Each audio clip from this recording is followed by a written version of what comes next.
Bismillahirrahmanirrahim. Question 1.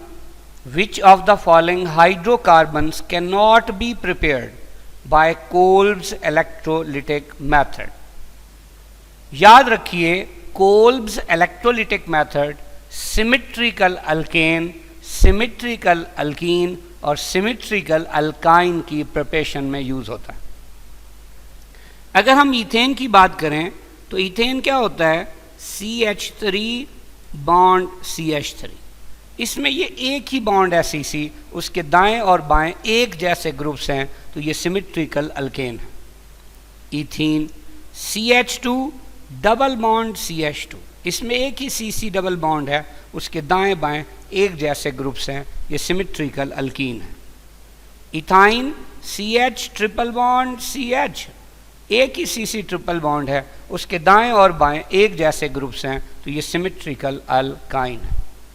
जबकि methane जो है ये सिमेट्रिकल अल्केन इस लिहाज से नहीं है कि अगर ये कार्बन है तो इसके साथ इस जैसा कोई और कार्बन नहीं है।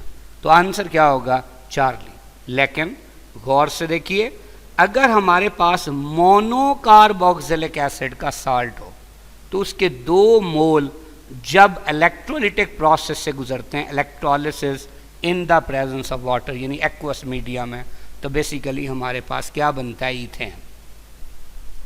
और अगर हमारे पास डाइकार्बोक्सिलिक एसिड का सॉल्ट हो तो एक्वस मीडिया में इलेक्ट्रोलिसिस से उससे क्या बनता है? ईथीन बनता है।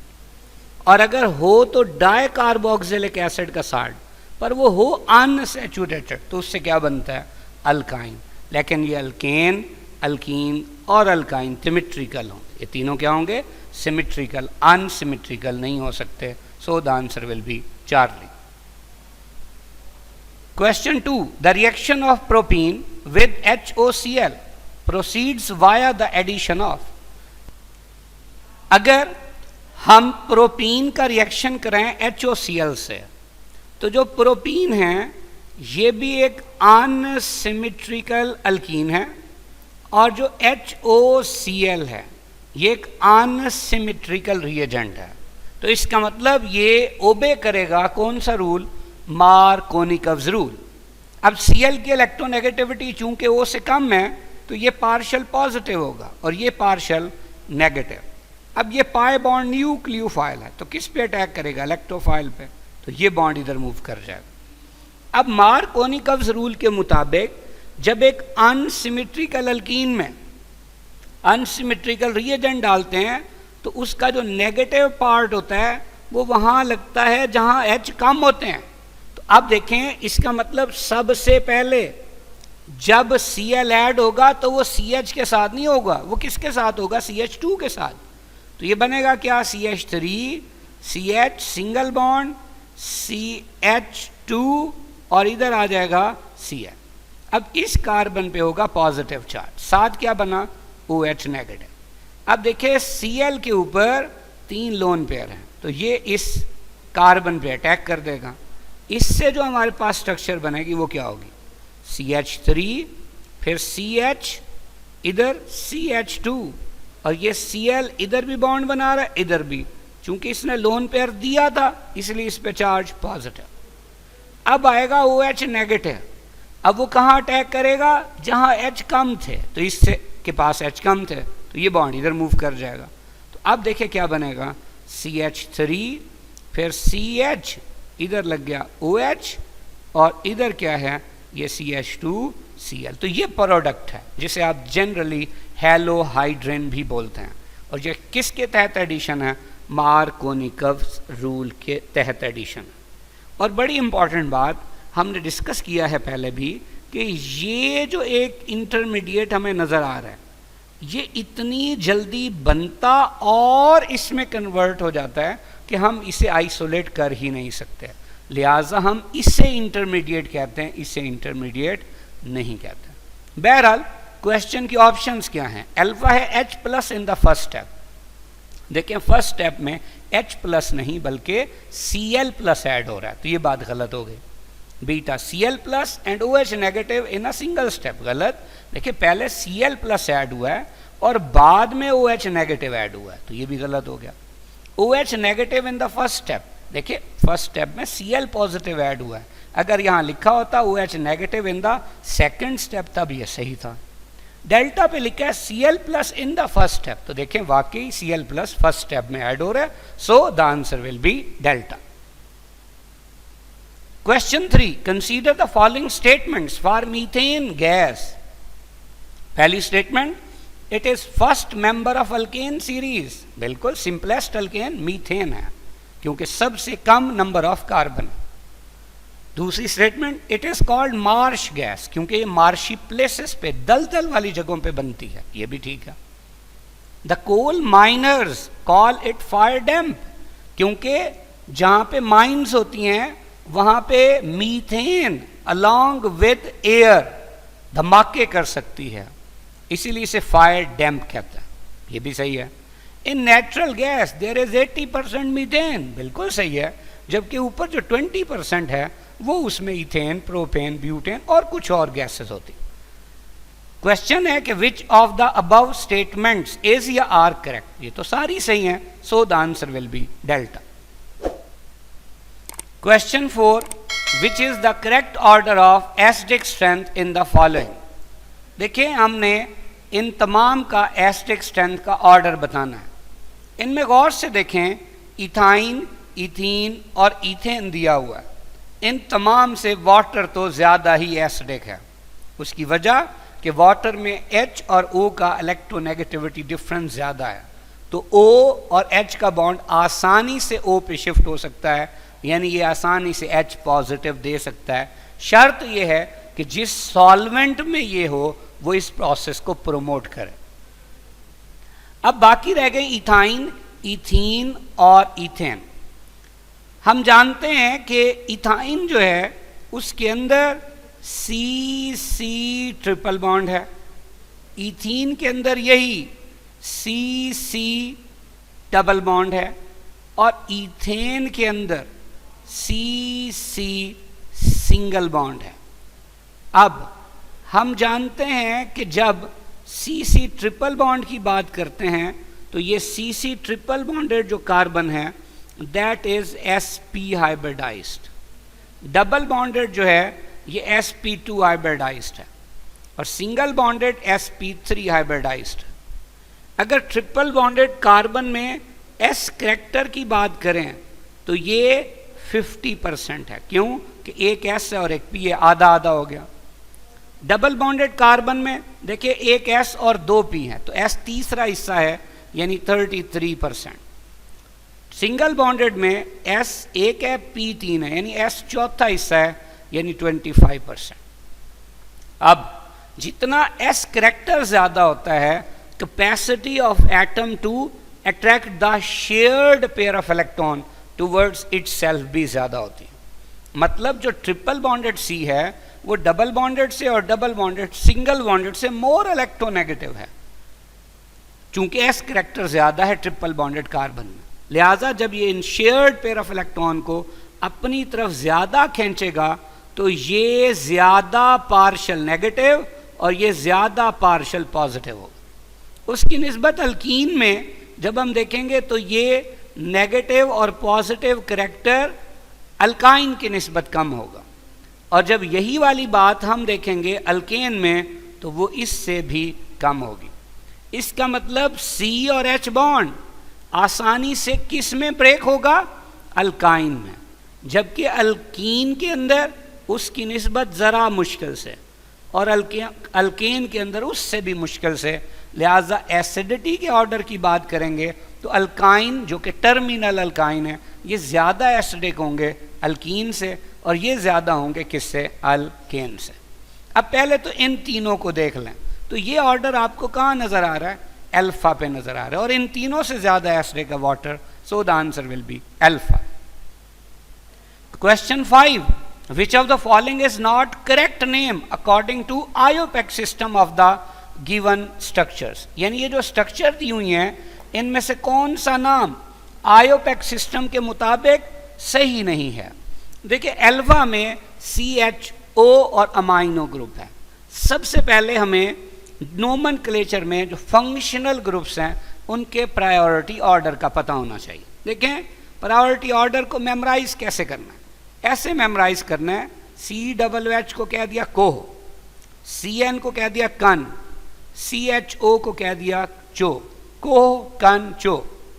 फिर COCH3 यानी जो कीटोन है कोच, फिर OH यानी OH लगाओ बेंजीन के ऊपर, O, अमाइनो लगाओ नहीं, फिर OR यानी ईथर टाइप, और फिर R यानी अल्काइल। तो ये क्या है, को कंचो, कोच, ओ नहीं और मतलब OR यानी जैसे एल्कोक्सी ग्रुप, और R यानी अल्काइल ग्रुप। तो ये प्रायोरिटी ऑर्डर है, इनमें जो भी पहले आ जाएगा वो नंबर 1 होगा। मसलन पहले स्ट्रक्चर में देखें CHO भी है और NH2 भी है, तो CHO और NH2 में प्रायोरिटी ऑर्डर में सबसे पहले CHO है, तो याद रखें ये हमेशा नंबर 1 होगा। फिर नंबरिंग किस तरफ को जाती है, जिस तरफ से दूसरा सब्स्टिट्यूएंट करीब हो। अब जब 1 पे CHO हो, बेंजीन रिंग के साथ CHO, तो ये क्या है, बेंजल्डिहाइड, ये पेरेंट नेम हो गया। 2 पे क्या है, अमाइनो, तो ये पहले आ जाएगा। अब अमाइनो फंक्शनल ग्रुप नहीं होगा, ये एज अ सब्स्टिट्यूएंट होगा, तो ये नाम तो सही है। बीटा I और Cl है, देखें ये दोनों इस प्रायोरिटी ऑर्डर में नहीं है। जब नहीं है तो इनका नाम किस तरह होना चाहिए, अल्फाबेटिकल ऑर्डर में। देखिए क्लोरो C से शुरू होता है और आयोडो I से। अल्फाबेट्स में पहले आता है C, तो पहले होना चाहिए क्लोरो, बाद में आता है I, तो बाद में होना चाहिए आयोडो। देखिए हमने ये तो लिख दिया। अब आपको पता है जो बाद में आता है वो पेरेंट होता है, और जो पेरेंट वाला ग्रुप होता है वो हमेशा नंबर 1 होता है। अब नंबरिंग उस तरफ को जाएगी जिस तरफ को सब्स्टिट्यूएंट करीब हो, तो 3 पे क्या बन जाएगा, क्लोरो, तो फिर नाम बन गया 3 क्लोरो, और खुद क्या था, आयोडो बेंजीन, तो ये भी सही है। चार्ली, COOH भी है, OH भी है। अब देखें COOH और OH जब दोनों आ जाएं तो COOH पहले है, OH बाद में है, तो COOH क्या होगा, नंबर 1। अब नंबरिंग उस तरफ को जाएगी जिस तरफ को सब्स्टिट्यूएंट करीब हो। तो अब 1 पे COOH है तो बेंजीन पे COOH हो, तो ये क्या होता है, बेंजोइक एसिड। 3 पे OH है तो हम कहेंगे 3 हाइड्रोक्सी, तो ये भी सही है। डेल्टा पे देखिए नाइट्रो है और ब्रोमो है, ये इस ऑर्डर में नहीं है। ब्रोमो B से शुरू होता है और नाइट्रो N से। अल्फाबेट्स में पहले आता है B, तो पहले होना चाहिए ब्रोमो और फिर होना चाहिए नाइट्रो। इसका मतलब यहाँ उल्टा दिया हुआ है, इसीलिए ये गलत है। So the answer will be delta. Question 6, consider the following reaction. ये रिएक्शन है कि इथाइल अल्कोहल का कंसंट्रेटेड H2SO4 से रिएक्शन किया तो क्या बनेगा। ये सीक्वेंस ऑफ रिएक्शन है। क्या होता है कि जो हमारे पास ये कार्बन है ये अपना H देगा और ये कार्बन देगा OH, कंसंट्रेटेड H2SO4 की प्रेजेंस में डिहाइड्रेशन हो जाएगी और अल्कीन बन जाएगा। इसका मतलब X जो है वो ईथीन है। अब जब ब्रोमीन डालेंगे in the presence of CCl4, तो एक ब्रोमीन लेफ्ट पे एक राइट पे, और बॉन्ड डबल से सिंगल हो जाएगा। तो ये हमारा क्या है, ये हमारा है Y। फिर अल्कोहल KOH से जब इसको ट्रीट करेंगे तो क्या होती है, डीहाइड्रोहेलोजिनेशन। अगर हम इसे ओपन करके लिख दें तो ये क्या होगा, ये ऐसे है, ये CH2 इधर Br, फिर सिंगल बॉन्ड CH2 और इधर Br। अब देखिए बड़ी इंपॉर्टेंट बात, अब KOH 2 यूज होंगे in the presence of alcohol. Again फिर हम कहते हैं जी ये KOH है in the presence of alcohol. जब रिएक्शन होता है तो क्या होता है, अब इस हैलोजन के लिहाज से ये बीटा है, तो ये बीटा के H पे अटैक करेगा, ये बॉन्ड इधर चला जाएगा और ये इधर, और इस हैलोजन के लिहाज से ये बीटा है तो ये बीटा के H पे अटैक करेगा, ये बॉन्ड इधर और ये इधर। अब आप देखें क्या हुआ, ये एक दफ़ा HBr गया, ये दोबारा HBr गया, पहले एक दफ़ा पाई बॉन्ड आया फिर दोबारा, तो कितने बॉन्ड हो जाएंगे 3, तो ये क्या बन जाएगा, इथाइन। इसका मतलब क्या हुआ, ये हमारा है Z। अब कौन सी ऑप्शन सही है, क्योंकि उसने पूछा X, Y और Z बताना है, तो X पे हमारे पास है ईथीन। तो अब आप देखिए बीटा में भी नहीं है, चार्ली में भी नहीं है, डेल्टा में भी, तो पक्की बात है answer alpha. Question 7, which of the following hydrocarbons is decolorized by alkaline KMnO4 solution in cold state but does not give precipitate with ammonical cuprous chloride. देखिए हमने दो चीजें देखनी है. हाइड्रोकार्बन में KMnO4 से डीकलराइज कर दे, इसका मतलब वो क्या होना चाहिए? अनसैचुरेटेड. और दूसरी बात, वो नहीं दे रहा कौन सा टेस्ट? अमोनिकल क्यूप्रस क्लोराइड से, इसका मतलब वो टर्मिनल अल्काइन भी नहीं है, यानी उसमें एसिडिक हाइड्रोजन नहीं है. हमने ये भी देखना. अब अल्फा क्या है? अल्फा इथेन है. ये तो सैचुरेटेड है, तो ये तो पहला टेस्ट ही नहीं देगा, तो ये तो फिर गलत हो गया. इथीन ये अल्कलाइन KMnO4 को डीकलराइज कर देगा क्योंकि अनसैचुरेटेड है, लेकिन टर्मिनल अल्काइन नहीं है, इसका मतलब ये तो है ही अल्कीन, इसमें एसिडिक हाइड्रोजन नहीं है जैसे इथाइन में होता है, इसका मतलब ये टेस्ट नहीं देता, तो ये हो सकता है. चार्ली मीथेन, मीथेन तो फिर अल्केन है, ये तो अनसैचुरेटेड ही नहीं है, पहला टेस्ट भी नहीं देगा, दूसरा तो वैसे नहीं देता. एसिटाइलिन क्या करेगा? चूंकि ये अनसैचुरेटेड है तो अल्कलाइन KMnO4 को भी डीकलराइज कर देगा, और टर्मिनल पोजीशन पे ट्रिपल बॉन्ड है, जैसे C ट्रिपल बॉन्ड C, इधर भी H है इधर भी H है, तो ये टेस्ट भी दे देगा, इसका मतलब ये दोनों दे देगा. तो सवाल ये था कि अल्कलाइन KMnO4 को डीकलराइज कर दे लेकिन क्यूप्रस क्लोराइड के साथ ये रिएक्शन ना करे, तो फिर आंसर क्या होगा? बीटा होगा. जैसे ये देखें, ये इथीन है, ये अल्कलाइन KMnO4 से रिएक्ट कर रहा है, और हमारे पास ये प्रोडक्ट जो है बन जाएगा, जिसे आप कहते हैं हाइड्रोक्सीलेशन. अगर ये अल्काइन है जैसे एसिटाइलिन है, तो देखें ये क्यूप्रस क्लोराइड और अमोनियम हाइड्रोक्साइड से रिएक्शन भी दे देगा, रेडिश ब्राउन प्रेसिपिटेट बन जाएंगे. और यही अल्काइन क्या करेगा? अल्कलाइन KMnO4 से रिएक्शन करके ऑक्सैलिक एसिड भी बना देगा, तो फिर आंसर बीटा.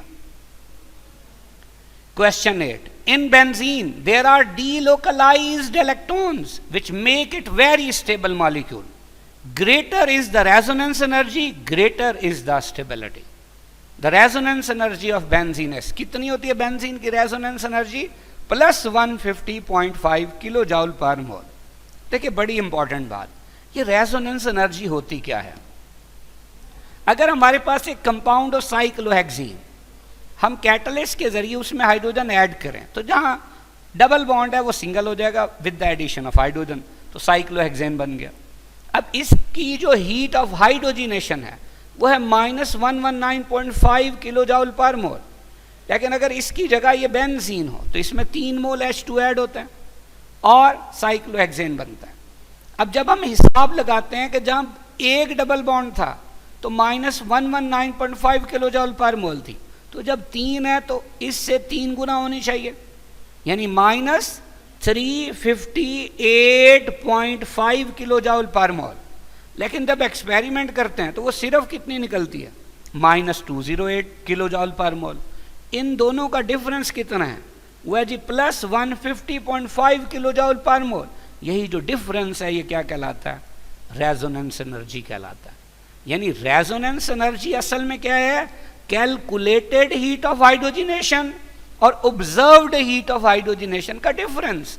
याद रखें, जितना ये डिफरेंस यानी रेजोनेंस एनर्जी ज्यादा होगी उतना कोई भी अनसैचुरेटेड कंपाउंड ज्यादा स्टेबल होगा. और दूसरी बात याद रखें, जितनी heat of hydrogenation expected value से कम होगी उतना वो ज्यादा स्टेबल होगा. तो फिर बहरहाल answer beta. Question 9. Alkanes are known as paraffins. Alkanes को क्या कहते हैं? पैराफिन्स कहते हैं. Which means that they are least reactive. Which of the following is not cause of their least reactivity? पहली बात, in sigma bonds of alkane the electrons are very tightly held between the nuclei of bonded atoms. बिल्कुल sigma bond head to head overlapping से बनते हैं, जो कि बड़ी strong overlapping होती है, स्ट्रॉन्ग बॉन्ड है, वो कोई इलेक्ट्रोफाइल उस बॉन्ड को आसानी से खींच नहीं सकता. तो ये पैराफिन्स होंगे, यानी लिटिल रिएक्टिविटी रखते होंगे. Beta, electronegativity difference between C and H in alkane is less than 0.5. देखिए कार्बन की इलेक्ट्रोनेगेटिविटी 2.5, और H की 2.1, तो डिफरेंस 0.4, तो वो 0.5 से कम है।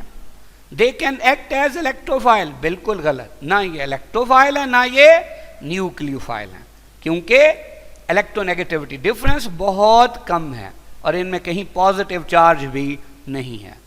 तो आंसर क्या होगा? चार्ली। डेल्टा क्या है? दे show non polarity of bonds, क्योंकि अगर किसी बॉन्ड का इलेक्ट्रोनेगेटिविटी डिफरेंस बॉन्डेड एटम्स में 0 हो या 0.5 से कम हो तो हम उसे क्या कहते हैं? Non polar. तो चूंकि इनमें डिफरेंस 0.5 से कम है तो ये क्या हुए? Non polar. तो ये बात सही है। तो गलत कौन सी थी? Charlie. So the answer is Charlie. Question 10, which one of the following alkenes is comparatively more stable than others? बड़ी इंपॉर्टेंट बात। देखें, अगर हम बात करते हैं 1 ब्यूटीन की तो ये 1 ब्यूटीन है, सिस 2 ब्यूटीन ये सिस 2 ब्यूटीन है, ट्रांस 2 ब्यूटीन ये ट्रांस 2 ब्यूटीन है, 1,3 ब्यूटाडाइन ये 1,3 ब्यूटाडाइन। देखें, आप जानते हैं एक रूल है जिसे हम कहते हैं सेट-ज़ेफ्स रूल। अकॉर्डिंग टू सेट-ज़ेफ्स रूल, कोई भी अल्कीन जितनी ज्यादा सब्स्टिट्यूटेड होगी उतनी वो ज्यादा स्टेबल होगी। जैसे गौर से देखें, जो पहले वाला 1 ब्यूटीन है उसमें सिर्फ इस कार्बन के साथ एक अल्काइल सब्स्टिट्यूएंट है, जबकि जो हमारे पास सिस 2 ब्यूटीन है उसमें दोनों के साथ एक एक अल्काइल है। ट्रांस में भी दोनों डबल बॉन्डेड कार्बन के साथ एक एक अल्काइल है। जबकि आप देखें यहाँ पे जो 1,3 ब्यूटाडाइन है इसमें इस डबल बॉन्डेड के साथ कार्बन एटम के साथ एक अल्काइल है और इधर इस डबल बॉन्डेड कार्बन एटम के साथ एक अल्काइल है। तो ज़रा गौर से देखें कि सबसे कम अल्काइल ग्रुप कहाँ हैं? डबल बॉन्डेड कार्बन के साथ, या तो वो अल्फा में नजर आ रहे हैं या वो डेल्टा में। इसका मतलब ये दोनों तो कम स्टेबल होंगे। अब रह गया सिस 2 ब्यूटीन और ट्रांस 2 ब्यूटीन, लेकिन इनमें तो सब्स्टिट्यूएंट्स की तादाद बराबर है, तो फिर कौन सा ज्यादा स्टेबल होगा? याद रखें, जो ट्रांस 2 अल्कीन है चूंकि ये सिमेट्रिकल है तो ये ज्यादा स्टेबल होता है। क्यों? कि इनमें ये जो बल्की ग्रुप होते हैं अपोजिट साइड पे होते हैं, तो जो स्टीरिक हिंड्रेंस होती है वो कम और स्टेबिलिटी ज्यादा। जबकि सिस में बल्की ग्रुप सेम साइड पे होते हैं तो हिंड्रेंस ज्यादा होती है और स्टेबिलिटी कम होती है। तो फिर सबसे ज्यादा स्टेबल कौन हुआ? Trans 2 butene. So the answer will be Charlie. लेकिन बड़ी इंपॉर्टेंट बात, अगर अल्फा यानी 1 ब्यूटीन और डेल्टा यानी 1,3 ब्यूटाडाइन में से ये पूछा जाए कि इनमें से कोई ज्यादा स्टेबल कौन सा है, तो याद रखें जिस अल्कीन में अल्टरनेट पोजीशन पे डबल सिंगल बॉन्ड होते हैं यानी कॉन्जुगेटेड डाइन, वो एक आम अल्कीन यानी मोनोइन से हमेशा ज्यादा स्टेबल होता है, तो फिर ये ज्यादा स्टेबल होता।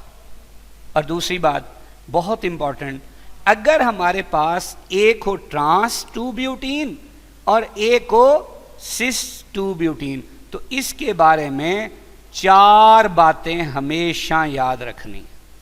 गौर से देखिए, ये हमने इनकी बना दी स्ट्रक्चर। अब इस स्ट्रक्चर से हमने 4 रिजल्ट निकालने हैं। देखिए, सबसे पहला कौन सा है? ये हमारा है ट्रांस 2 ब्यूटीन, जबकि ये क्या है? ये सिस 2 ब्यूटीन है। 4 बातें कौन सी? सबसे पहली बात देखिए, चूंकि इधर जो स्ट्रक्चर है, जैसे इधर मिथाइल है तो दूसरा अपोजिट साइड पे है, बिल्कुल दोनों साइडों पे एक जैसा है, तो याद रखें ट्रांस अल्कीन जो है ये कैसी होती है? इसे हम कहते हैं सिमेट्रिकल। जबकि इसमें क्या है? इसमें ऐसा नहीं है, इसमें बल्कि ग्रुप अपोजिट डायरेक्शन पे नहीं है, तो ऐसे अल्कीन को कहते हैं अनसिमेट्रिकल। दूसरी बात याद रखें, जो सिमेट्रिकल है उसके dipole movement equal but opposite in direction है, तो ये एक दूसरे के इफेक्ट को कैंसिल कर देते, लिहाजा इसका डायपोल मूवमेंट 0 है। और हम कहते हैं ये क्या है? ये नॉन पोलर है, जबकि इसमें ये दोनों डायपोल मूवमेंट्स एक दूसरे के इफेक्ट को कैंसिल नहीं करते, तो इसका डायपोल मूवमेंट 0 नहीं है, यानी ये क्या है? पोलर है। अब देखें जो बॉइलिंग पॉइंट होता है वो इंटरमॉलिक्यूलर फोर्सेस पे डिपेंड करता है। तो अब जो पोलर होगा उसमें क्या होगा, इंटरमॉलिक्यूलर फोर्सेस स्ट्रांग होंगी, तो फिर उसका बॉइलिंग पॉइंट ज्यादा होगा। और जो नॉन पोलर होगा उसमें इंटरमॉलिक्यूलर फोर्सेस वीक होंगी और उसका बॉइलिंग पॉइंट क्या होगा, कम होगा। जबकि जो मेल्टिंग पॉइंट है, याद रखना है, वो सिर्फ और सिर्फ इंटरमॉलिक्यूलर फोर्सेस पे डिपेंड नहीं करता, बल्कि पैकिंग पे डिपेंड करता है इंटरमॉलिक्यूलर फोर्सेस के साथ साथ। देखें, ये जो हमारे पास एक अल्कीन है जो कि ट्रांस है, ये क्या है, अगर मैं इन H को ना बनाऊं और सिर्फ बड़े ग्रुप्स को बना दूं तो आप देखें इसकी कुछ हमें ऐसी स्ट्रक्चर नजर आ रही। इधर होंगे बल्की ग्रुप, जब इस जैसा कोई और अल्कीन इसके साथ मिलेगा तो वो कुछ ऐसे होंगे। इसी तरह अगर ये सिस में हो तो यहां क्या होगा, यहां पे ये वाली कोई अरेंजमेंट होगी।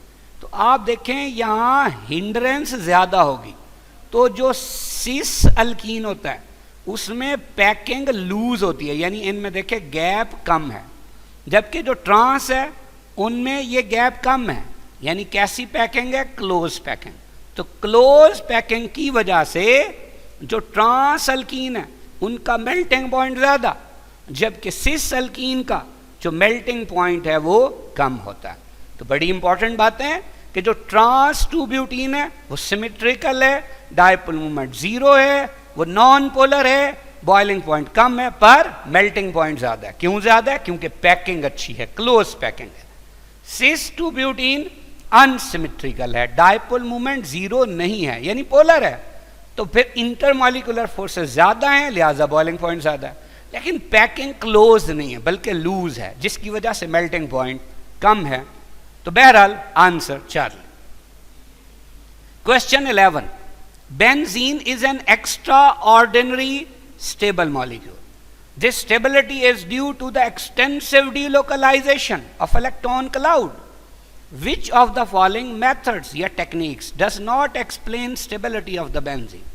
देखिए, एटॉमिक ऑर्बिटल ट्रीटमेंट ये तो एक्सप्लेन करती है बेंजीन की स्टेबिलिटी को। कैसे कि बेंजीन में सबसे पहले जो कार्बन कार्बन बॉन्ड है वो sp2 ओवरलैपिंग से बनते हैं और सिग्मा बॉन्ड है।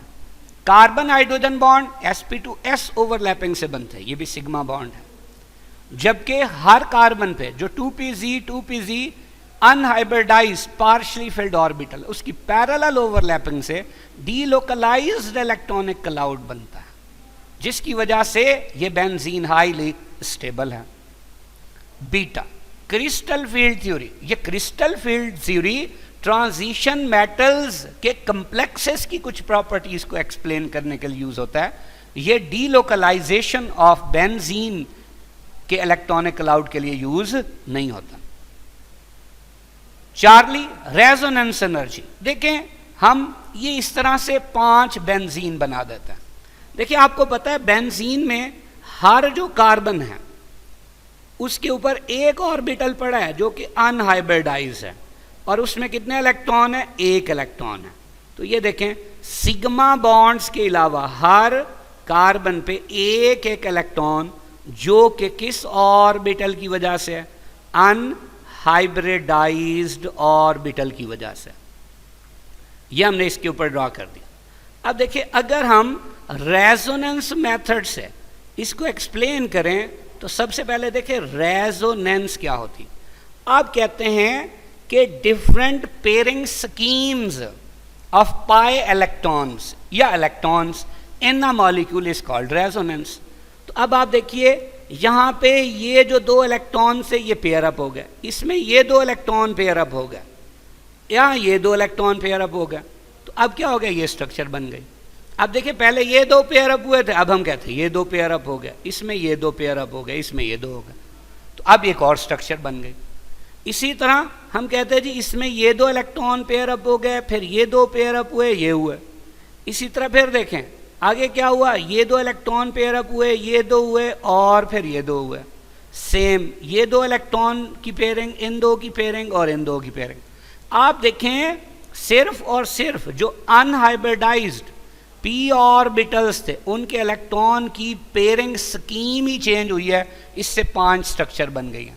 तो different pairing scheme of electron resonance कहलाता है, और उससे जो ये जो स्ट्रक्चर बनती है इन्हें क्या कहते हैं? रेजोनेंस स्ट्रक्चर्स कहते हैं।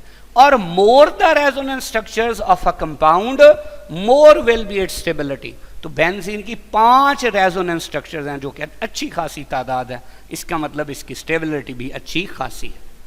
जबकि ये जो 2 स्ट्रक्चर्स हैं इन्हें हम क्या कहते हैं? इन्हें हम कहते हैं कैक्यूज स्ट्रक्चर्स।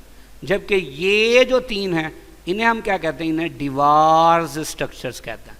तो जो बेंजीन है उसकी असल स्ट्रक्चर इनमें से कोई भी नहीं है, वो इन 5 का रेजोनेंस हाइब्रिड है, जिसे हम ऐसे शो करते हैं, रिंग बना के और उसके बीच में सर्कल लगा देते हैं। ये सर्कल बोल्ड लाइन से भी शो किया जा सकता है, डॉटेड लाइन से भी। इसे रॉबिन्सन स्ट्रक्चर भी कहते हैं। तो ये रेजोनेंस मेथड है to describe the stability of delocalised electronic cloud of benzene. तो ये भी सही है। रेजोनेंस एनर्जी अभी हमने डिस्कस किया था कि बेंजीन की हीट ऑफ हाइड्रोजिनेशन जो कैलकुलेटेड है वो -358.5 किलो जॉल पर मोल है, जबकि ऑब्जर्व्ड -208 है, और इसका जो डिफरेंस है वो 150.5 किलो जॉल पर मोल है। और यही बेंजीन की कैलकुलेटेड हीट ऑफ हाइड्रोजिनेशन और ऑब्जर्व्ड हीट ऑफ हाइड्रोजिनेशन का डिफरेंस क्या कहलाता है? Resonance energy. और किसी भी कंपाउंड की जितनी रेजोनेंस एनर्जी ज़्यादा हो उसकी स्टेबिलिटी भी उतनी ही ज़्यादा होती है। तो ये बात भी बेंजीन की डीलोकलाइजेशन ऑफ इलेक्ट्रॉनिक क्लाउड को या उसकी स्टेबिलिटी को एक्सप्लेन करती है। So the answer will B beta. Question 12, which one of the following is powerful electrophile used to attack on the electron of benzene ring? देखें, ये हमारे पास आयरन और क्लोरीन का रिएक्शन है, इससे बनता है FeCl3, हैलोजिनेशन ऑफ बेंजीन में। फिर ये FeCl3 यहां से Cl नेगेटिव को खींचता है, तो FeCl4 नेगेटिव और Cl प्लस बन जाता है। अब फिर क्या होता है? ये Cl प्लस जो कि एक स्ट्रॉन्ग इलेक्ट्रोफाइल है, ये बेंजीन के इलेक्ट्रॉनिक क्लाउड को विदड्रॉ करता है, इससे बेंजीनोनियम आयन बनता है।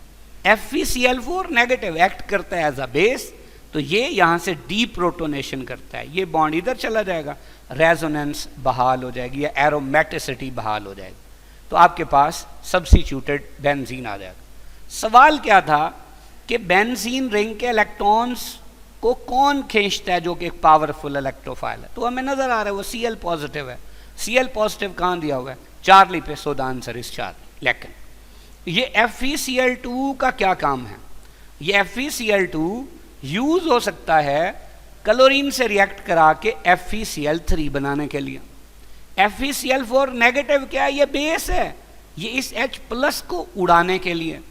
जबकि क्लोरीन जो है बेसिकली ये इलेक्ट्रोफिलिक रिएजेंट है जो FeCl3 के साथ रिएक्ट करके क्या जनरेट करता है? एक स्ट्रॉन्ग इलेक्ट्रोफाइल। बहरहाल आंसर 4।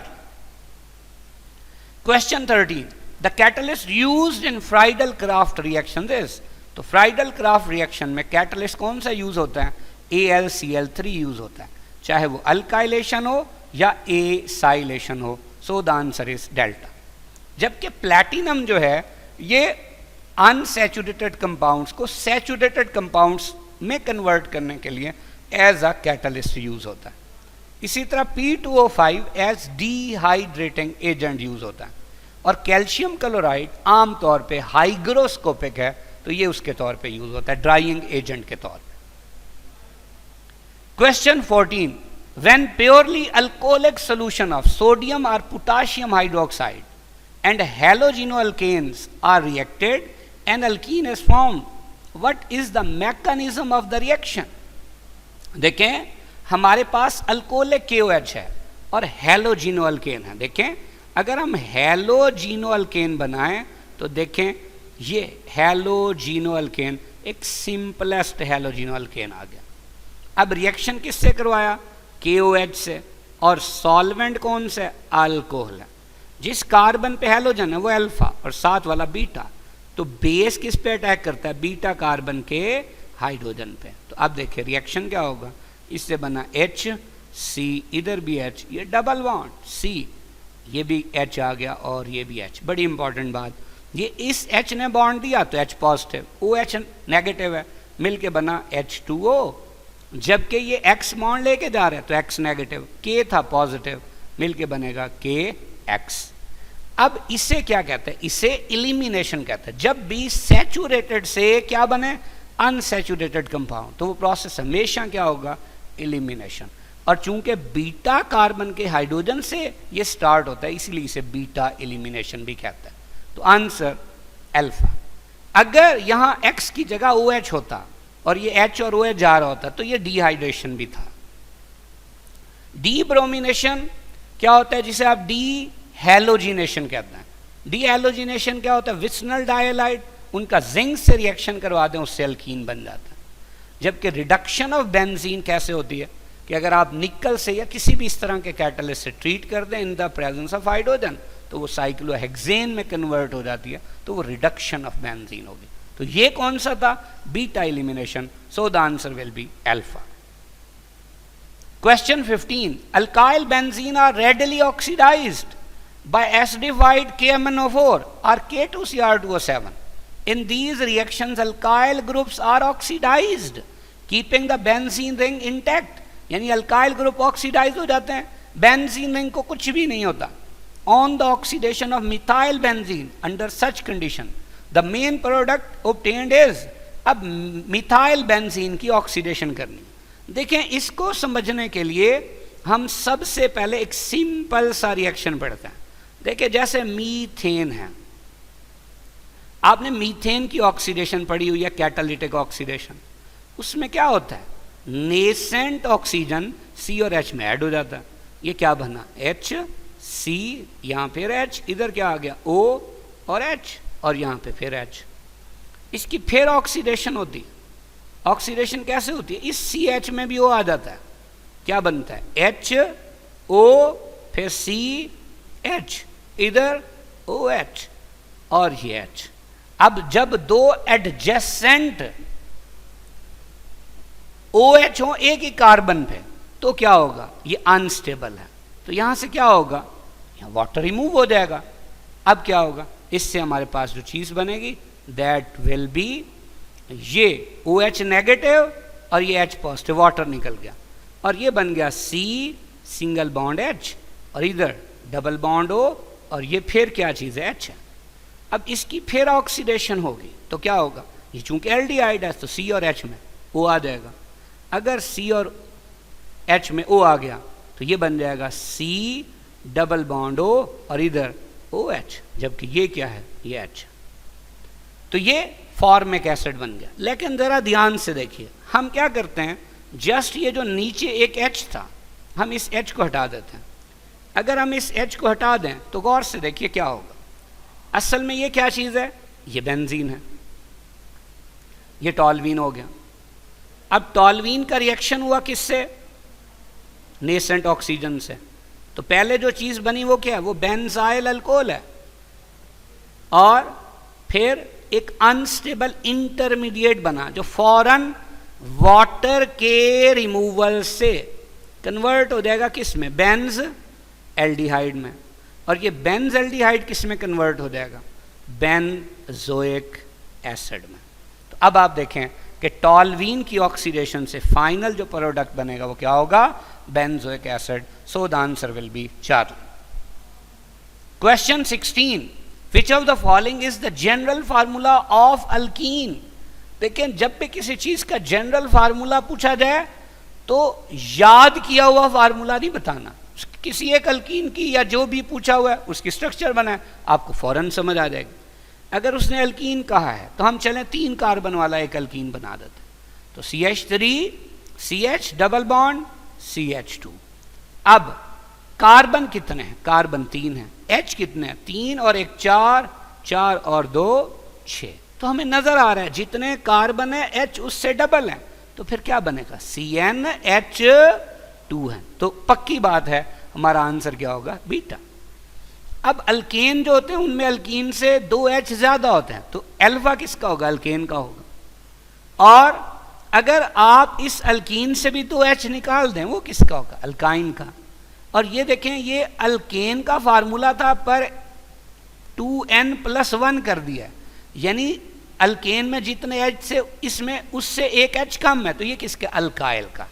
तो फिर से देख लें, ये पहले वाला फार्मूला किसका है? अल्केन का। ये किसका था? अल्कीन का। और ये किसका था? अल्काइन का। और this is the formula of alkyl group. तो बहरहाल answer beta. Question 17. A substance which deactivates the aromatic ring to further substitution is called a deactivating substituent. Which of the following is strongly deactivating group attached with benzene ring? देखें, benzene ring के साथ कोई भी ऐसा group जो जिस atom के जरिए बेंजीन से जुड़ा हो उसके साथ आगे मल्टीपल बॉन्ड्स हो, या ऐसा ग्रुप लगाओ जिसकी इलेक्ट्रोनेगेटिविटी उस एटम से ज्यादा हो, तो वो हमेशा स्ट्रांगली डीएक्टिवेटिंग होगा। देखिए, जैसे Cl जुड़ा है तो Cl पे तो लोन पेयर है, तो ये इलेक्ट्रॉन डोनेट करेगा। ये डीएक्टिवेटिंग है, पर किस इफेक्ट से? इंडक्टिव इफेक्ट से। गौर से देखिए, अगर ये क्लोरीन बेंजीन के साथ जुड़ा है तो ये क्या करता है? ये बेंजीन को इलेक्ट्रॉन पेयर देता है। अब इलेक्ट्रॉन पेयर देता कैसे है? गौर से देखिएगा, ये इलेक्ट्रॉन पेयर देता है जब ये पाए बॉन्ड बनाता है। अब पाए बॉन्ड जब भी बनता है तो ये फिनोमिना कहलाता है रेजोनेंस। इसका मतलब जो Cl है वो इलेक्ट्रॉन डोनेटिंग ग्रुप है थ्रू रेजोनेंस। लेकिन यही Cl किससे जुड़ा है? C से। अगर CCl बॉन्ड देखें तो Cl की इलेक्ट्रोनेगेटिविटी ज्यादा है, ये पार्शियल नेगेटिव, ये पार्शियल पॉजिटिव। तो अब ये सिग्मा बॉन्ड किसकी तरफ जाएगा? Cl की तरफ ना। तो ये इलेक्ट्रॉन विद ड्राइंग ग्रुप भी है, यानी chlorine basically electron with drawing group है थ्रू इंडक्टिव इफेक्ट, यानी सिग्मा बॉन्ड के थ्रू, सिग्मा बॉन्ड के थ्रू। जबकि ये Cl जब पाए बॉन्ड बनाता है तो फिर क्या होता है? ये इलेक्ट्रॉन डोनेटिंग ग्रुप होता है, यानी कब? जब किस बॉन्ड के थ्रू? पाए बॉन्ड। और ये कौन सा इफेक्ट कहलाता है? ये कहलाता है रेजोनेंस इफेक्ट। तो बड़ी इंपॉर्टेंट बात ये है कि क्लोरीन चूंकि इलेक्ट्रॉन दे के रेजोनेंस इफेक्ट के तहत फिर ले लेता है बाय इंडक्टिव इफेक्ट, तो ये रिएक्टिविटी बढ़ाता नहीं बल्कि कम करता है। लेकिन चूंकि नेगेटिव चार्ज आर्थो और पैरा पे आता है तो इसका मतलब नया आने वाला ग्रुप कहाँ लगेगा? आर्थो और पैरा पे। तो ये आर्थो एंड पैरा डायरेक्टिंग है, बट रिंग डीएक्टिवेटिंग है, बट स्ट्रांगली डीएक्टिवेटिंग नहीं है, क्योंकि इसने दिए तो है ना इलेक्ट्रॉन किसको? बेंजीन को। इसी तरह देखिए, बीटा पे हमारे पास है फिनोल, बेंजीन रिंग के साथ क्या जुड़ा है? OH। अब इसकी अगर हम रेजोनेंस स्ट्रक्चर बनाएं तो क्या होगी? बिल्कुल जैसे अभी हमने Cl की बनाई थी। क्या होगा? सेम, ये लोन पेयर देगा और ये बॉन्ड इधर चला जाएगा। चूंकि इसने लोन पेयर दिया तो पॉजिटिव चार्ज, यहाँ नेगेटिव आया। ये बिल्कुल सेम जैसे हमने पहले एनिलीन की भी स्ट्रक्चर पढ़ी हुई हैं, इनमें से सब के बारे में बिल्कुल सेम कंसेप्ट होगा। तो अब देखिए, ये आर्थो और पैरा पे नेगेटिव चार्ज है तो ये आर्थो पैरा डायरेक्टिंग है। बेंजीन पे नेगेटिव आ गया, यानी ये अच्छा न्यूक्लियोफाइल बन गया। अब वीक इलेक्ट्रोफाइल भी होगा तो रिएक्शन हो जाएगा, तो ये रिंग एक्टिवेटिंग ग्रुप है। और चूंकि इलेक्ट्रॉन दिए हैं तो ये इलेक्ट्रॉन डोनेटिंग ग्रुप भी है, तो ये भी नहीं हो सकता। ये तो है ही बेंजीन, इस पे ग्रुप ही नहीं है। डेल्टा में क्या है? नाइट्रोबेंजीन। तो गौर से देखिए, नाइट्रोबेंजीन में NO2O नेगेटिव, इस पे पॉजिटिव, और साथ क्या है? बेंजीन रिंग है। इसमें क्या होता है? गौर से देखिए, इसके अंदर ये जो नाइट्रोजन है ये जुड़ा हुआ है किसके साथ? ऑक्सीजन के साथ। तो ऑक्सीजन इज मोर इलेक्ट्रोनेगेटिव, और मैंने अभी बताया था मल्टीपल बॉन्ड भी हैं इसके साथ।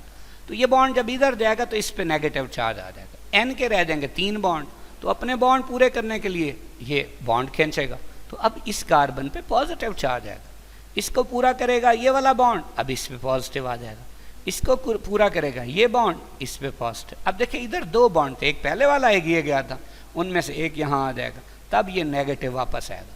तो इस दौरान क्या हुआ कि ये जो NO2 है इसने बेंजीन से इलेक्ट्रॉन खींचे, और आर्थो और पैरा पे कौन सा चार्ज ले आए? पॉजिटिव। अब देखिए इलेक्ट्रोफाइल भी तो पॉजिटिव होता है ना, तो पॉजिटिव पे कभी भी अटैक नहीं कर सकता। इसका मतलब क्या हुआ कि नाइट्रो ग्रुप ने बेंजीन की रिएक्टिविटी टुवर्ड्स इलेक्ट्रोफाइल बहुत क्या कर दी? कम कर दी। तो इसे हम कहेंगे कि नाइट्रो ग्रुप स्ट्रांगली डीएक्टिवेटिंग है। So the answer will be delta. Question 18, which of the following reactions yield two two dibromopropane? Two two dibromopropane बनाना है। अब देखिए सबसे पहली बात, जब प्रोपेन बनाना है तो उसमें कितने कार्बन होते हैं? 3 कार्बन होते हैं।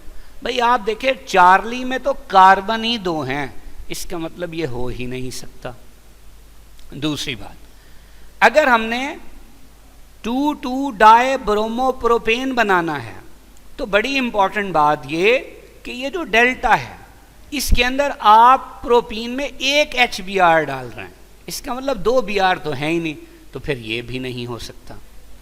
अब बची 2 ऑप्शंस, एक हमारे पास अल्फा, दूसरी बीटा। अब बीटा देखें पहले, अगर बीटा में आप HBr डालेंगे तो ये जो नेगेटिव पार्ट है ये वहां ऐड होगा जहां H कम है। कौन सा रूल है? Markovnikov's rule. तो अब देखिए एक Br इधर लगा होगा, एक इधर, तो एक कार्बन पे हमें Br चाहिए, तो ये भी नहीं दे सकता। तो फिर पक्की बात है आंसर अल्फा होगा। कैसे है? गौर से देखिए, हमारे पास है CH3 फिर C ट्रिपल बॉन्ड CH। अब जब हम इसमें HBr ऐड करेंगे तो गौर से देखें, ये नेगेटिव पार्ट है, ये वहाँ लगेगा जहाँ H कम होंगे, तो ये हो जाएगा CH3 फिर C इसके साथ Br, तो बॉन्ड ट्रिपल से होगा डबल, ये CH से हो जाएगा CH2। अब दोबारा एडिशन होगी, CH3 C Br फिर डबल बॉन्ड CH2, फिर जब HBr डालेंगे तो अगेन आप जानते हैं कि Br पार्शियल नेगेटिव है, नेगेटिव पार्ट फिर वहाँ लगेगा जहाँ H कम होंगे, वो फिर वही कार्बन है, तो ये हो जाएगा CH3 फिर C, इधर भी Br इधर भी Br, बॉन्ड डबल से सिंगल, और ये CH2 से क्या हो जाएगा? CH3। तो this is two two dibromopropane, so the answer will be alpha. Question 19, ethene on polymerization gives the product polyethene. This reaction may be called as, देखें बेसिकली जब ईथीन कई सारे मोनोमर आपस में मिलके पॉलीथीन बनाते हैं तो बेसिकली कौन सा मैकेनिज्म होता है? Free radical mechanism. लेकिन इसमें होता क्या है, याद रखें कि जहां बॉन्ड होता है वहां टूटता है, जहां नहीं होता वहां बनता है। कैसे? एक इलेक्ट्रॉन इधर से इधर आ जाएगा, एक इधर से इधर, ये इधर से इधर चला जाएगा, अगले यूनिट का इलेक्ट्रॉन इधर आ जाएगा, एंड सो ऑन, ऐसे चलता जाएगा। अब देखिए जब हम इस एक यूनिट को ड्रॉ कर दें यहाँ पे, तो कैसे ड्रॉ करेंगे कि ये CH2 यहाँ सिंगल बॉन्ड हो जाएगा और फिर CH2। अब देखिए इधर भी एक एक इलेक्ट्रॉन आया बॉन्ड बन गया, और इधर भी एक एक इलेक्ट्रॉन आया बॉन्ड बन गया, हम कहेंगे ये होल क्या है? N। अब आप देखें क्या हो रहा है कि ये इथीन इथीन इथीन आपस में जुड़ रहे हैं और बॉन्ड डबल से सिंगल बनते जा रहे हैं और कोई चीज़ रिमूव नहीं हुई, तो ये बस आपस में क्या हुआ है? ऐड होने की निशानी क्या है? पहले डबल बॉन्ड था, अब सिंगल बॉन्ड, और लंबी चेन भी बन गई, तो पक्की बात है कौन सा रिएक्शन है? Addition. So the answer will be alpha. Question 20, a hydrocarbon which is liquid at room temperature decolorizes aqueous bromine। देखें पहली बात क्या है कि हाइड्रोकार्बन लिक्विड है जी, दूसरा डीकलराइज करता है एक्वस ब्रोमीन, तो फिर इसका मतलब वो क्या है? अनसैचुरेटेड है। What could be the molecular formula of the compound? देखें ये जो अल्फा है ये इथाइन का फार्मूला है, तो इथाइन क्या होता है? इथाइन तो गैस है, इसका मतलब ये नहीं हो सकता। बीटा C2H4 ये किसका फार्मूला है? ये तो इथीन का है, और इथीन भी क्या होती है? ये भी गैस है, इसका मतलब ये भी नहीं हो सकता। C7H16 ये क्या है? CnH2n+2 किसका फार्मूला है? ये तो अल्केन का फार्मूला है, तो अल्केन क्या होता है? वो तो सैचुरेटेड होता है, अनसैचुरेटेड नहीं होता, ये भी नहीं हो सकता। तो पक्की बात है आंसर डेल्टा। लेकिन इसके लिए कुछ इंफॉर्मेशन याद रखिए। इंफॉर्मेशन क्या है कि अगर 1 से 4 कार्बन वाला अल्केन हो तो गैसेस, 5 से 17 तक हो तो लिक्विड, 18 से ऑनवर्ड वैक्सी सॉलिड। अल्कीन है, कार्बन नंबर 2 से 4 तक gases, 5 to 15 liquid, 16 onward solid. और अल्काइन है तो C2 से 4 गैसेस, C5 to 12 लिक्विड्स और C13 ऑनवर्ड सॉलिड। बहरहाल answer delta. Question 21, which of the following is benzo radical. देखिए जब बेंजीन का H हटा दें तो उससे फिर बॉन्ड से शो करते हैं, तो ये क्या होता है फिनाइल। जब बेंजीन के साथ CH2 हो तो ये बेंजाइल। जब बेंजीन के साथ CH हो तो बेंजल, और बेंजीन के साथ सिर्फ C हो तो ये benzo. So the answer will be delta. लेकिन अगर बेंजीन रिंग होता और उसके साथ C डबल बॉन्ड O होता तो इसे हम कहते हैं बेनज़ोइल। बेनज़ोइल कहते हैं। बड़ी इंपॉर्टेंट बात। Question 22, hydrocarbon with highest carbon to hydrogen ratio is. देखें अल्कीन का जनरल फार्मूला, 6 कार्बन वाला हम अल्कीन ले लेते हैं तो क्या होगा, C6 होगा और H12 होगा। अगर हम बात करते हैं बेंजीन की तो वो C6H6 है। साइक्लो अल्केन का फार्मूला अल्कीन जैसा होता है, तो 6 कार्बन वाला होगा तो क्या होगा, C6 और H12। इसी तरह अल्केन का क्या होगा, C6 है, H कितना होगा 14। तो देखिए सबसे पहले उसने कहा जी highest carbon to hydrogen ratio, यानी कार्बन की निस्बत हाइड्रोजन कम होंगे तो highest carbon to hydrogen ratio होगी ना। तो अब आप देखें इनमें सबसे कम हाइड्रोजन किस में है, बेंजीन में। सो the answer will B beta. Question 23, which of the following is resonance hybrid structure of benzene. अभी हमने पढ़ा था कि बेंजीन के अंदर 6 मेंबर्ड रिंग बना दें और अंदर सर्कल बना दें, चाहे वो डॉटेड लाइन से हो चाहे वो बोल्ड, तो ये रेजोनेंस हाइब्रिड। जबकि अल्फा और चार्ली कैक्यूल्स स्ट्रक्चर हैं, जबकि बीटा डिवार स्ट्रक्चर है। So the answer is delta. Question 24, which one of the following is a propagation step in the reaction between methane and chlorine. देखें सबसे पहली बात कि जो पहला स्टेप है इसमें फ्री रेडिकल बन रहे हैं, तो ये इनिशिएशन है। बीटा लगता प्रोपेगेशन है पर ये प्रोपेगेशन भी नहीं है। क्यों कि HCl नहीं होगा, अगर यहां होगा तो क्लोरीन होगा। चार्ली में अल्केन का अल्काइल रेडिकल है, जबकि हैलोजन का क्लोरीन रेडिकल नहीं है। तो इसमें आगे क्या हुआ कि एक रेडिकल बना और एक न्यूट्रल मॉलिक्यूल बना, तो ये प्रोपेगेशन। डेल्टा, डेल्टा क्या है, CH2Cl रेडिकल, फिर HCl आ गया। देखिए HCl नहीं हो सकता, तो फिर ये भी गलत है। So the answer will be Charlie. Question 25, AlCl3 catalyzes certain reactions by forming carbocation, जिसे कार्बोनियम आयन भी कहते हैं, with chloroalkane as shown in the following equation।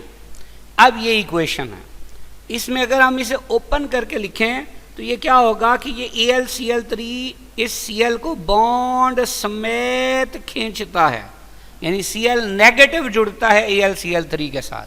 तो इसीलिए R का चूंकि बॉन्ड चला गया तो R पे पॉजिटिव, और AlCl3 के साथ Cl नेगेटिव ऐड हो गया तो ये AlCl4 नेगेटिव बन गया। क्वेश्चन क्या है, दिस कैन अकर बिकॉज, पहली बात AlCl3 is a covalent compound. तो इसका मतलब तो फिर ये हुआ कि हर कोवेलेंट कंपाउंड को यहां यूज किया जा सकता है, बिल्कुल नहीं, तो गलत बात। Beta, AlCl3 exist in the dimeric form. भाई अगर ये डायमेरिक फॉर्म में है तो फिर हमें इसको ऐसे लिखने की क्या जरूरत थी। नो डाउट डायमेरिक फॉर्म में है, लेकिन यहां इस रिएक्शन के होने की ये वजह नहीं है।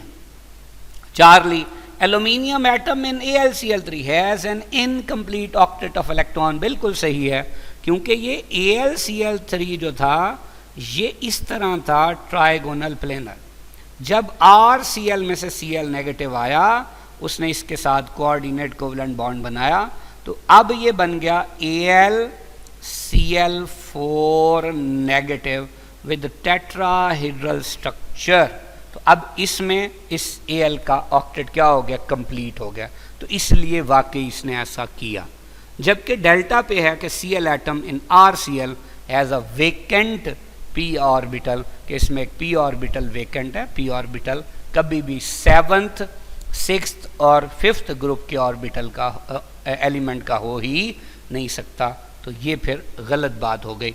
So the answer will be Charlie. Question 26, which substance in a vehicle exhaust results from incomplete combustion of hydrocarbon fuel। देखिए, अगर मीथेन की इनकम्प्लीट कंबस्शन करें तो कार्बन मोनोऑक्साइड बनता है, वाटर बनता है और कार्बन बनता है। अब देखिए, नाइट्रोजन या उसके ऑक्साइड्स का तो सवाल ही पैदा नहीं होता, ये तो वैसे गलत हो गया। वाटर तो कंप्लीट कंबस्शन में भी बनता है, इनकम्प्लीट में भी बनता है, इसका भी सवाल पैदा नहीं होता। तो फिर पक्की बात है answer alpha. Question 27, both methane and ethane can be prepared in one step by the reaction of. देखिए, इसमें ये जो मिथाइल ब्रोमाइड है, अगर मिथाइल ब्रोमाइड की हाइड्रोजिनोलाइसिस कर दें, किसके जरिए, प्लेडियम चारकोल के जरिए एट हाई टेम्परेचर, तो हाइड्रोजिनोलाइसिस क्या होती है कि हाइड्रोजन के जरिए इन दोनों के बॉन्ड्स की क्लीवेज हो जाती है, इसीलिए इसे हाइड्रोजिनोलाइसिस कहते हैं। तो एक H CH3 से जुड़ जाएगा तो ये CH4 बन गया, और एक H Br से जुड़ गया तो ये बन गया HBr। तो हमने इससे क्या बना लिया, मीथेन, वो भी एक ही स्टेप में। अगली बात देखें, अगली बात क्या है कि हम इसी से बनाना चाहते हैं क्या, ईथेन। तो क्या करेंगे हम, ये जो मिथाइल ब्रोमाइड है इसका रिएक्शन हम करा देंगे सोडियम से। जब सोडियम से इसका रिएक्शन कराएंगे तो सॉल्वेंट यूज होगा ईथर। तो इसे कहते हैं वर्ड सिंथेसिस। क्या होगा, इधर से भी NaBr रिमूव होगा, इधर से भी NaBr रिमूव होगा। अब CH3 जब CH3 से जुड़ेगा तो हमारे पास क्या बनेगा, ईथेन। CH3 यानी ईथेन, और साथ में कितने NaBr रिलीज हुए, 2 NaBr। तो आप देखिए, एक स्टेप में मीथेन भी बना लिया और एक स्टेप में ईथेन भी, किससे, CH3Br यानी मिथाइल ब्रोमाइड से। So the answer will be Charlie. Question 28, which reaction is not an electrophilic addition. देखिए, हमने बार बार जिक्र किया कि अल्कीन्स के रिएक्शन आमतौर पे इलेक्ट्रोफिलिक एडिशन होते हैं। हमने इनका मैकेनिज्म भी डिस्कस किया हुआ है। ये पहला भी अल्कीन का रिएक्शन है, दूसरा भी, तीसरा भी, जबकि ये जो चौथा है ये कार्बोनाइल कंपाउंड का रिएक्शन है। अगर हम इसको गौर से देखें तो ये बेसिक मीडियम में होता है, यानी बेस इसमें यूज होता है एज आ कैटलिस्ट। तो ज़रा देख लीजिए इसका मैकेनिज्म कि OH नेगेटिव सबसे पहले HCN के पार्शियल पॉजिटिवली चार्ज H पे अटैक करेगा। इससे क्या होगा, ये CN नेगेटिव बन जाएगा और साथ बनेगा वाटर। अब ये CN नेगेटिव एक अच्छा खासा स्ट्रॉन्ग न्यूक्लियोफाइल है। तो ये जो कार्बोनाइल है जैसे एसीटोन का, इसके ये पार्शियल पॉजिटिव है, ये नेगेटिव है, तो इसमें पॉजिटिव पे अटैक करेगा, ये बॉन्ड इधर चला जाएगा। अब क्या हुआ, C के साथ यहाँ अटैच हो गया CN, इधर O पे नेगेटिव।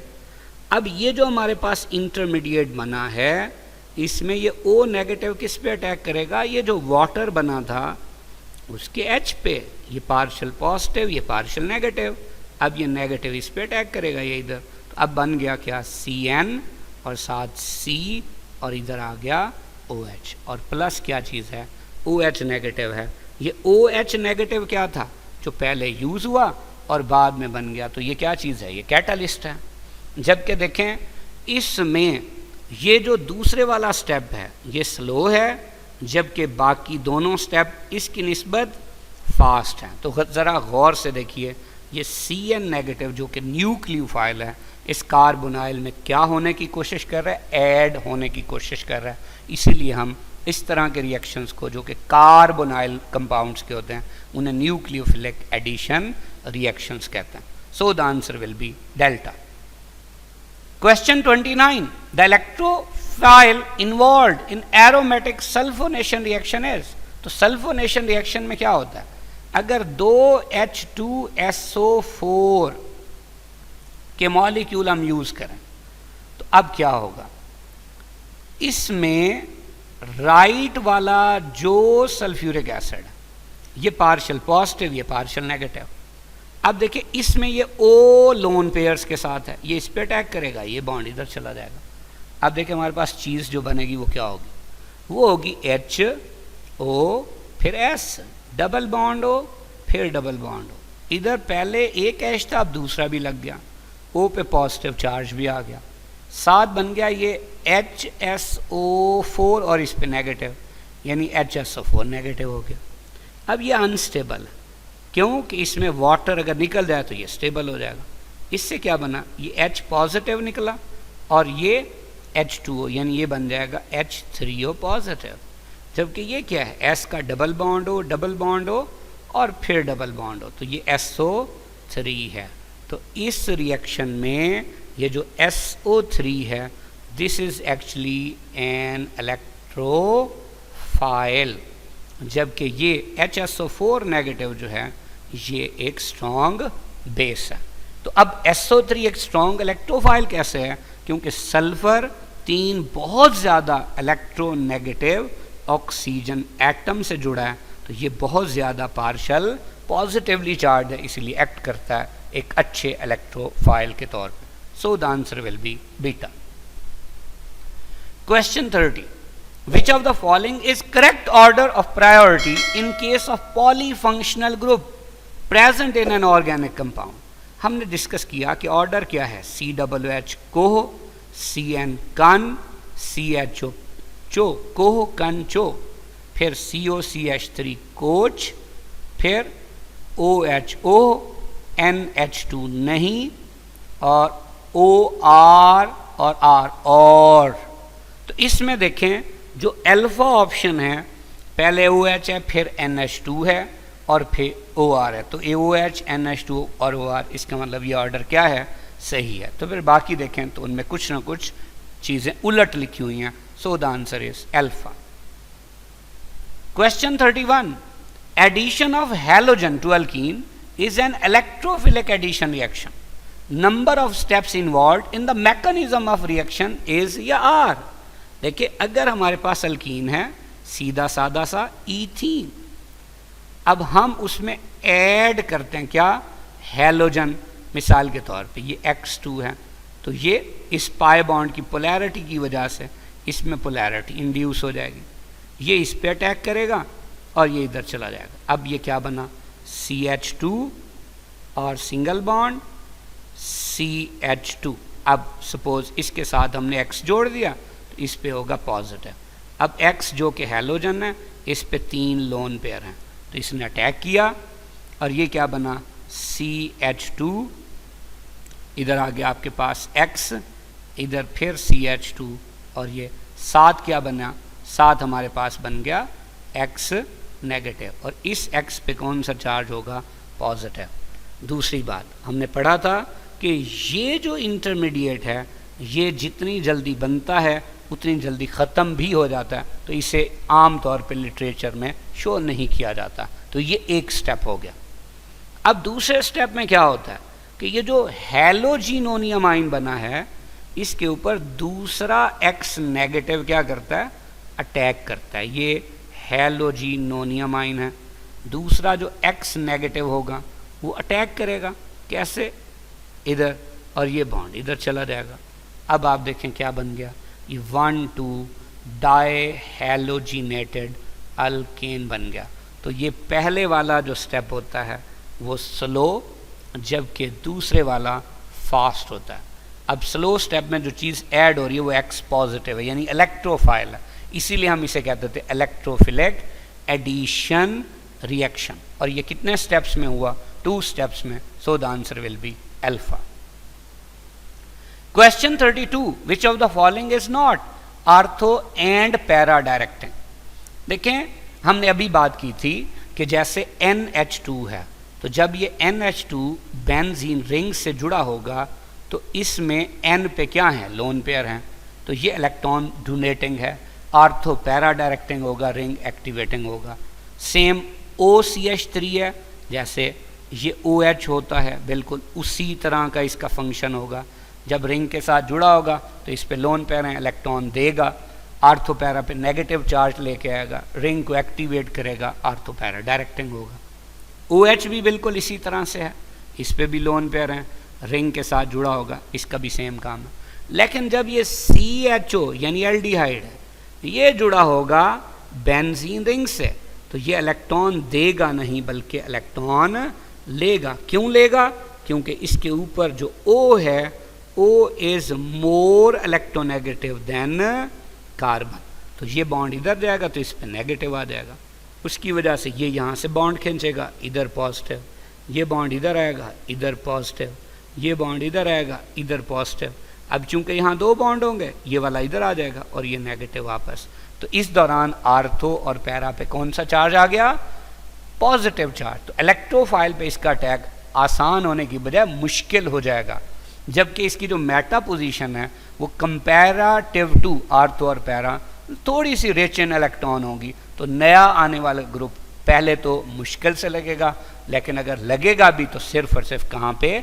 मेटा पे। तो ये ortho and para directing group नहीं है बल्कि मेटा डायरेक्टिंग ग्रुप है। So the answer will be delta. Question 33.